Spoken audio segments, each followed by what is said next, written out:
বুঝতে পারছো তো? বাড়িতে গিয়ে কিন্তু এগুলো দেখে নেবে, ঠিক আছে? একবার করে অ্যাটলিস্ট দেখবে।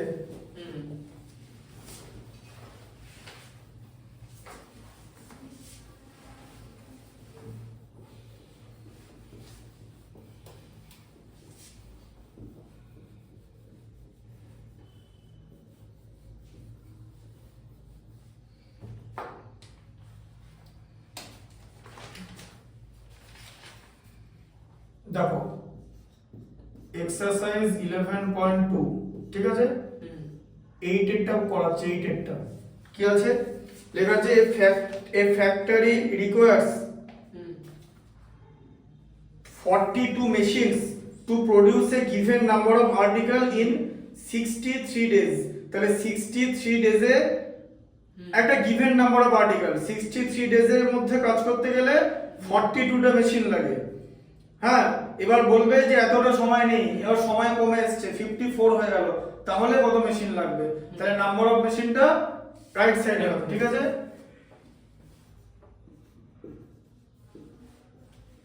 নাম্বার অফ মেশিনস,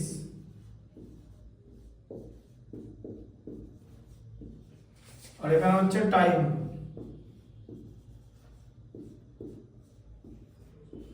টাইম হচ্ছে ডেজ। 63 ডেজের কাজ করতে গেলে 42টা মেশিন লাগছে, ঠিক আছে? এবার বলেছে 54 ডেজের মধ্যে কাজ কমপ্লিট করতে হবে, you have to finish it within 54 days. তাহলে এখানে কি হচ্ছে? টাইম আর মেশিনের টাইম আর ওয়ার্ক ফোর্স, ঠিক আছে? অপোজিট রিলেশন, ঠিক আছে?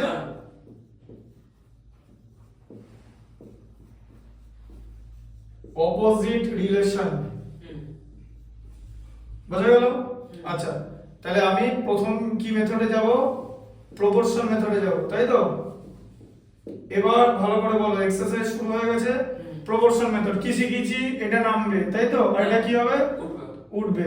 তাহলে প্রপোর্শনটা বানাও, বলো বলো বলো। 63:54। হ্যাঁ, 63:54। হ্যাঁ, ইজ টু, ঠিক করে বি বি 42 ইজ টু 42। আচ্ছা, কি মেথডে করবে? ডিভিশন না মাল্টিপ্লিকেশন, বলো? মাল্টিপ্লিকেশন। আচ্ছা, মাল্টিপ্লিকেশন করবে, খুব ভালো। 63 কে কি দিয়ে মাল্টিপ্লাই করবে? 42। হ্যাঁ, 63 into 42 equal to 54 into b, ঠিক আছে? তাহলে b ইকুয়াল টু কি হবে? আবার এখানটা দেখো ভাই, তোমাকে 54টা বি আছে, মানে 54টা বি, তার ভ্যালু এটা দেওয়া আছে। তাহলে একটা বি এর ভ্যালু বার করতে হবে তো, কমে যাবে তো, তাহলে 54টা নিচে নেমে যাবে। এবার বুঝতে পারছো কেন নিচে নামছে? হ্যাঁ, এই টেকনিকে জিনিসটা বুঝতে হবে, বুঝলে? স্কুলে এসব টেকনিক ইউজ করবে না, বুঝলে বোঝো, না বুঝলে না বোঝো। স্কুল ছেড়ে বুঝলে ভালো, না বুঝলে আরো ভালো, কিছু করার নেই। হ্যাঁ, এই কেন কেন নিচে হচ্ছে বুঝতে পেরেছো? এখন বলবে যে শোনো, ইকুয়েশনের নিয়মে তো নিচে হবেই। ইকুয়েশনের নিয়ম কি অনুযায়ী কি, যে রাইট সাইডে যদি কোনো কিছু জিনিস মাল্টিপ্লিকেশন ফর্মে থাকে, সেটা যখন লেফট সাইডে চলে যাবে তখন ডিভিশন হবে। That is the rule of the equation. তেমনি কনসেপ্টটা তো মেলাতে হবে, রুল শুধু মেলালে তো হবে না। তোমার এখানে 54 খানা বি আছে, তার ভ্যালু আছে হচ্ছে 63 into 42। তা তোমাকে ভ্যালু কার বার করতে বলেছে? একটা বি এর ভ্যালু, তো একটা বি এর ভ্যালু তো কম হবে, আর কম হওয়া মানে তো এখানে ডিভাইড হবে, বুঝা গেল? আচ্ছা, তাহলে এখানটা কি হবে? আগেরটা লিখে নিয়েছিল তো? হ্যাঁ, 63 into 42 by 54, ঠিক আছে? দেখো তাহলে কি হবে? 9 দিয়ে ডিভাইড করলে 6, 9 দিয়ে ডিভাইড করলে 7, 9 দিয়ে চলে গেল, আর 6 হচ্ছে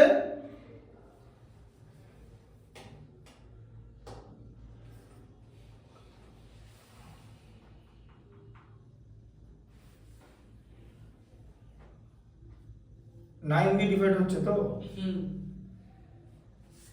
ঠিকঠাক এটা হলো?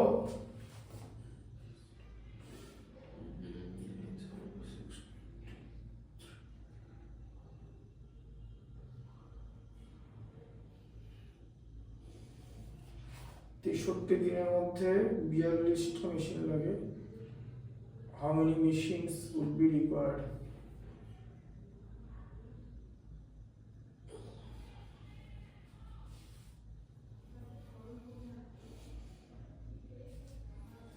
তো এই তো আসছে ইনটু 7 তো আসছে, ঠিক আছে, এটা 7 আসছে, 9 দিয়ে 7, 6 দিয়ে 7 আসছে, তাহলে এখানে হচ্ছে 7 ইনটু 7 49, ঠিক আছে, বুঝতে পারলে? আচ্ছা, কি করে বুঝবে যে এবি টা মেলাতে হবে, তাই তো? এই দেখো এবি মেলাবো, এ কত 63, বি কত 42, মাল্টিপ্লাই করলে কত হয় 63 ইনটু 42, 126, 252, 6 4, এটা ঠিক আছে। আর 54 কে তাহলে কি দিয়ে মাল্টিপ্লাই করবে, ভ্যালু কত বেরোলো 49, তো 54 কে 49 দিয়ে মাল্টিপ্লাই করবে, ঠিক আছে, তাহলে 54 ইনটু 49 মানে 50 মাইনাস 1, 5 দিয়ে মাল্টিপ্লাই করলে কত হয় 270 মাইনাস 54, এই যে এটা কি বেরোলো 2646, ঠিক আছে, বুঝতে পারলে? সেম আছে, ঠিক আছে, বুঝতে পারলে জিনিসটা?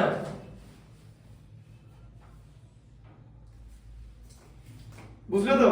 হ্যাঁ। তাহলে 49 মেশিন লাগবে, ঠিক আছে। এবার লিখতে হবে যে নাম্বার অফ মেশিনস রিকোয়ার্ড, এখানে নাম্বার অফ মেশিনস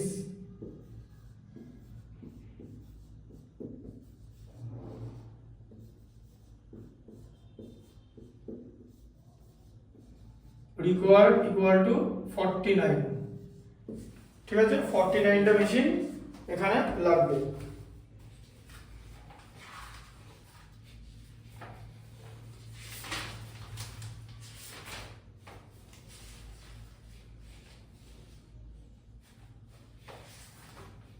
আচ্ছা, এরপর কি প্রসেস ইউজ করব, ইউনিটারি মেথড, তাই তো,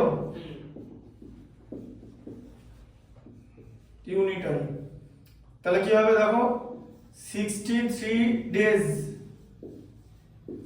রিকোয়ার্ড 42 মেশিনস, তাই তো। তাহলে 1 ডে এর মধ্যে কাজগুলো করতে গেলে কটা মেশিন লাগবে, বেশি লাগবে না কম লাগবে?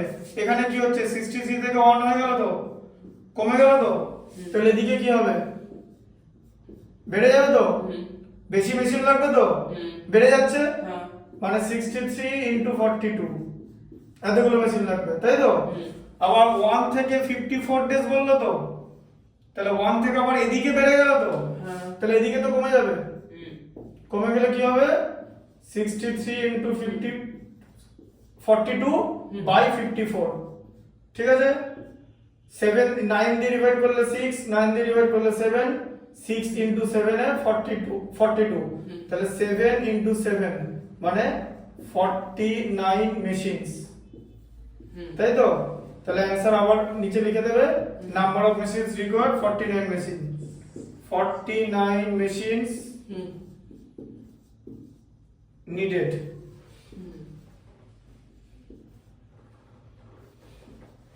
ঠিক আছে, বুঝতে পেরেছো?